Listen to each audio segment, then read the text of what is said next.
وہاں کھانے کیے جاتے ہیں. ظاہر ہے وہ میرے نام پہ ہی ہونا تھا سب کچھ. پھر لوگوں نے جب اس کی تصویریں اور ویڈیوز دیکھنی تھی, گالیاں مجھے دینی تھی. ظاہر ہے جس نے کرنا تھا اس نے تو اپنی عزت کے لیے کرنا تھا, لوگوں کو اکٹھے کرنا تھا, کعبہ چلنا تھا.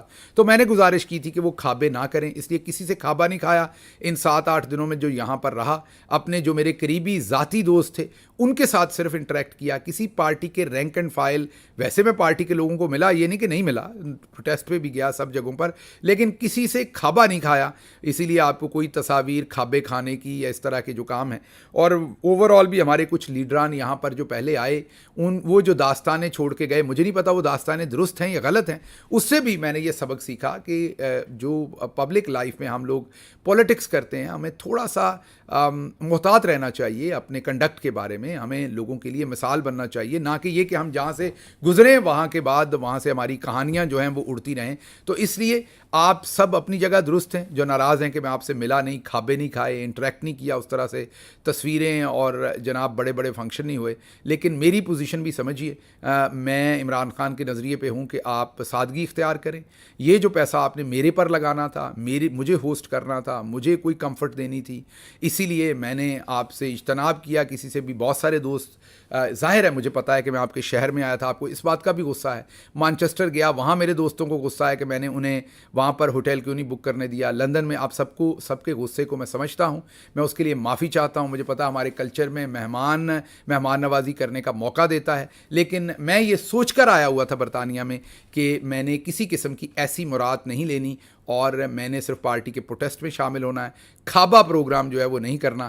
اس لیے جن دوستوں کو میں نہیں مل سکا, میری ان سے بہت شدید معذرت. بالکل کوئی غرور کی, تکبر والی بات نہیں, میں آپ سب سے بہت ہی ادنا سا آدمی ہوں, لیکن صرف اور صرف ان تمام چیزوں سے بچنے کے لیے آپ سے تھوڑی یہ دوری رہی. صرف پروٹیسٹس کے اندر انٹریکٹ ہوا آپ سے, باقی نہیں ہو سکا.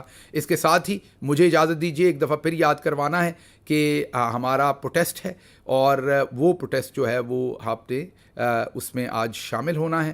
اور وہ پروٹیسٹ آپ کو پتہ ہی ہے, شام 6 بجے ناروے کے وقت پارلیمنٹ بلڈنگ کے سامنے اوسلو شہر, اور شام 6 بجے جمعے کا دن ہے آج, تو اس میں آپ کے ساتھ اس پروٹیسٹ میں آج شامل ہوں گے اور آپ سے یہاں پر ملاقات ہوگی. یہاں بھی میری کوشش پوری ہے کہ کھابا پروگرام نہ ہو, اور آپ پتہ نہیں کہ یہاں کے لوگوں نے کیا کرنا ہے, کیونکہ یہاں ظاہر ہے پارٹی کے لوگوں کے ساتھ میں اور طرح سے انٹریکٹ کر رہا ہوں. لندن میں تو میں نے پوری کوشش کی ہے, دیکھتے ہیں یہاں کتنا کامیاب ہوتا ہوں. اس کے ساتھ ہی مجھے اجازت دیجیے. اللہ آپ کا حامی و ناصر ہو. پاکستان زندہ باد.